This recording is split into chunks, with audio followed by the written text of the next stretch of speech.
The 6-5 is on the road with a view from Davos. It's been a great week so far here at WEF.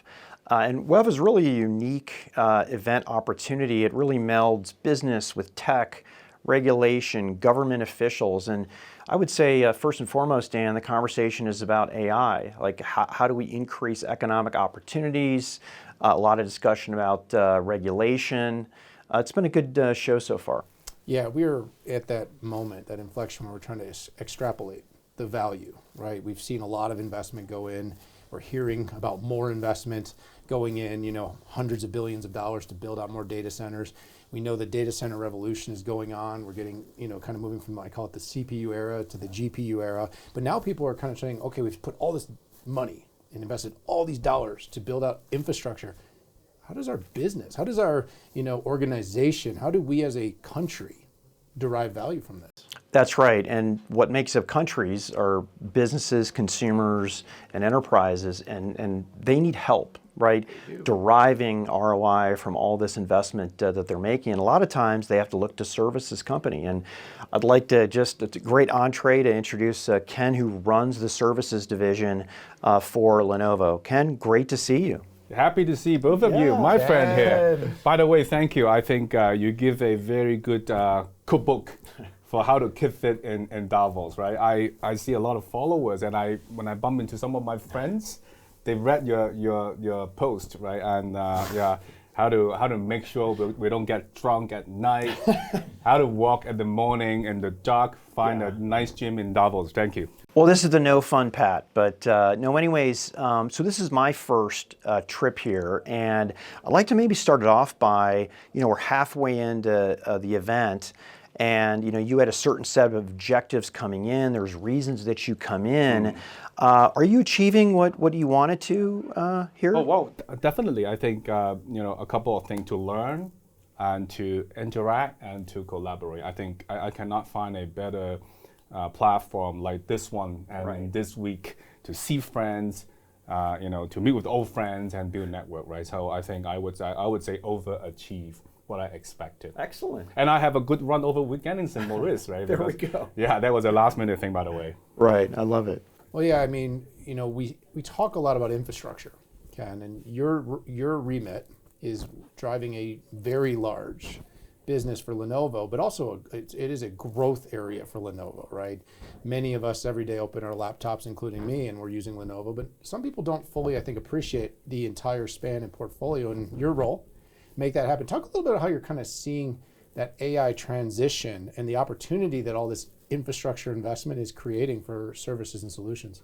Oh wow, that's a great question. So I've been with the company, as you know, for more than 30 years, right? So when I first joined the company, you look so young. Oh really? Thank you. I mean, what are you doing? Maybe you guys just gonna. Do we need to do a different pod so you two can just tell each other how great you are? To talk I'm gonna about stand it. over here. But I've been in the company for 30 years. I still remember when I first joined the company. It was a single product company, 4 billion revenue. But now today, if we look at our business, so we have a very broad hardware portfolio from pocket to the edge to the cloud, and we have we have business in more than 183 markets. Yes.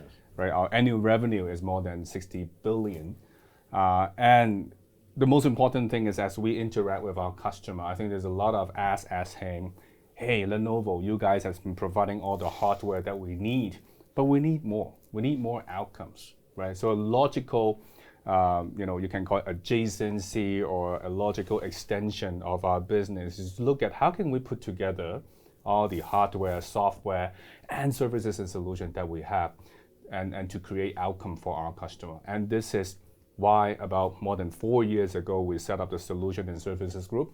And I have the honor to lead that. And the main objective is to better serve our customer across everything, especially around AI. Yeah, one of the biggest things that I noticed was the aggressiveness that she went after it. And I'm an ex-product guy, I've done a little marketing in my time, but even the way that, for instance, in earnings where services was talked about first, right? And putting the CIO office inside of service. That was a relatively new concept, and now everybody's doing it. Okay, it seems to be the thing to do. we talked a little bit about this AI journey, and there seems to be, first of all, I'm a tech optimist, and I know you are too. The opportunity for AI is immense. It's also quite challenging, and a lot of enterprises and governments have done science experiments, POCs, and I think Dan mentioned we're really entering this age of 2025 where we start to see some real ROI. What are you putting in place to help customers derive better or meaningful ROI from their AI investments? Well, I think this is we every year we do we spend a lot of time to look at what our customer wants and how can we adjust our strategy or offering our execution to fulfill that, right? So a bit of preview, right? We just got the latest input for this year. A few things, right? Which is good news, I think. On an aggregate basis, our customers are saying that they're going to spend 3 times more around AI, right? So that is a good news, right? But when we look at what are some of the obstacles, right, or the challenges for them to continue to get more return from AI, are basically a few things, right? Number one is they do not have enough expertise, right? Because AI is not just about technology. Right. It's about people, about process, about data, about security, right? So that's about the expertise question. The second, as you mentioned, Patrick, is the speed to ROI, right? So there's a lot of experimental things that we see here and there happen in the past few years, but how to do that so that we can maximize the return on investment, right? So those are the feedback that we have got from our customer. And as a result, I think last year, I think around November time in our tech world in Seattle, we announced together with NVIDIA a new framework, which is called the Lenovo AI Hybrid Advantage. Right. It's a framework of solution with an aim to help our customer to land AI use cases fast, and with ease, and can leverage a lot of the expertise that we have. So this is the approach that we are working on and available to our customer to help our customer to land AI use cases. So I was at your event. I want to make sure, right? You had sort of like an HR capability. I think you had a finance. I don't know if you call it a finance agent. You had a marketing capability on top, and those are the types, and then integrated all the way down to the stack, down to the bare metal infrastructure. Is that right? Yes.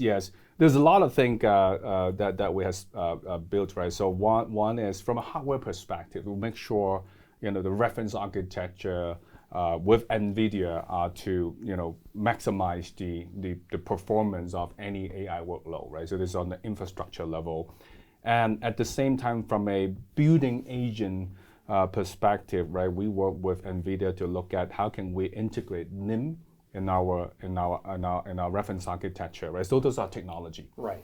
The second learning that we have, right, as you mentioned, IT is part of my organization. So my biggest customer is indeed Lenovo.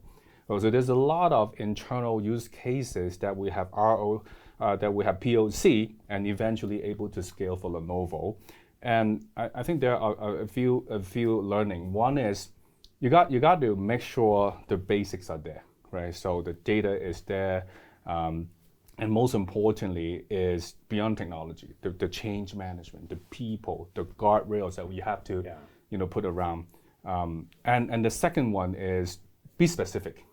Right, don't greedy, right? Try to boil the ocean, right? Achieve the impossible. So we pick a couple of really meaningful use cases from our operation. One of them is work with our lawyer, because one of the pain point has been how can we react faster to our contract negotiation with our customer. We used to one of the specific use case that we pick is. We used to have 2 months for that turnaround in terms of contract negotiation. With the AI agent that we built in for our operation, we reduced it from 2 months to 2 weeks. Right, it's very, very specific. A lot of domain expertise that we brought in the lawyer to help us, and very usable. Right, so those are some of the learning that we have with Lenovo as a test bed, and now we're making it available to our customer globally. Right. So Ken, You spent some time with us yesterday. I appreciate you sitting on the panel. Thank you. Thanks for having me. At the launch of some of this really, I think, prolific CEO research. Talked to over 210 of your peers and CEOs, presidents of companies over $1 billion of turnover. And you started mentioning this, and actually you set me up quite nicely. You talked about AI not just being about tech. You talked a lot about it being more about culture, about transformation. In the services group, a lot of it is to get these customers to an outcome, you have to drive their behavior. Right. And you have to change sort of the way they think about implementation. But at the same time, to your point about the lawyers, they have to go really fast.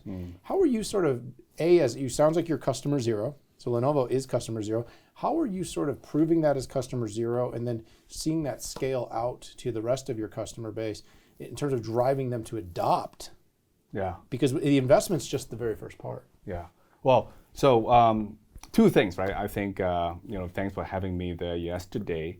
But one data point that came out from your report, right, really insightful and resonate with me is that what is the role of the CEO, right, of the company in driving that AI adoption journey? I think you came up with very interesting data points saying that, the more the hands-on of a CEO, the less chance of success, right? So this is a very counterintuitive for a lot of people, right? So indeed, I think my understanding is, number one, the strategy and vision has to be from the top, the CEO and the leaders, right? Because there's a lot of things beyond technology that top down need to be fully understood. But at the same time, there's a lot of other things, as I mentioned, data security process. You need to bring in the right expertise and trusted advisor, and hopefully some of them has some scars on their back to make it happen, right? So those are our learning. And last but not least, I think that is why we launched our Fast Start program, which we commit within 90 days, we're able to help our customer to come up with a POC. Now, our POC is slightly different from the POC in the market. A lot of the POC in the market is like, making sure I build something that is, with immediate return so that I can continue to get the budget and move on. Our POC, in addition to that, is more about figuring out what is the most important parameter so that we can continue the AI use cases, right? So I think to your point, that one is the most important because POC just not stop by 90 days. The effort is about how can we make the POC scalable and able to create outcome for the company. Yeah. So Ken, first of all, really good articulation of one of the standouts of the research that Daniel did, and dare I say, it's the best explanation because we've been having a lot of conversations about this, and I think you nailed it, which was keep in your swim lane. CEO and presidents show vision and guidance, set the direction, and then put KPIs out there and let the teams execute, and then pull in a strategic advisor, a Lenovo services group, potentially to make that happen. Hey, as we wrap here, I want to ask you about 2025 here. I know, we're 1 month in here, and I'm curious, what do you want to accomplish this year? Let's say we're talking a year from now. What do you want to have accomplished for your group and with your customers? Well, I have been in, frontline serving customer for the past 30 years most of the time. I think to me, the most important thing deep in my heart is how can I support my customer to be successful? Yeah. Right. So like outcome based. Outcome based. I believe 2025 will be very exciting. Right. There's a lot of new dynamics. Old dynamics still exist. New dynamics coming up. Right. So I always say that the most predictable thing for 2025 is the unpredictability, right? So I think we have to stay flexible and at the same time resilience, right? Yes. To understand the new dynamics. I'm a very optimistic person. I always see opportunities, even opportunity from opportunities or opportunity from risk. Excellent, great answer. Ken, I just want to thank you so much for being part of the 6-5 here in Davos. I know how crazy schedules can be. Appreciate you joining the panel yesterday. I'm sure we'll be talking quite a bit throughout the year. F1. Wish you all the success. F1. And then soon enough at FIFA. I couldn't be more excited about that. Even if I don't get to go, I'm really excited that you made that commitment. You're welcome. And thank you, everybody, for being Thank you. part of the 6-5 community. We are 6-5 on the road here with a view from Davos. Subscribe to all the great content this week. We had so many conversations with great leaders, great insights here. Appreciate you being part of our community. We'll see you all later.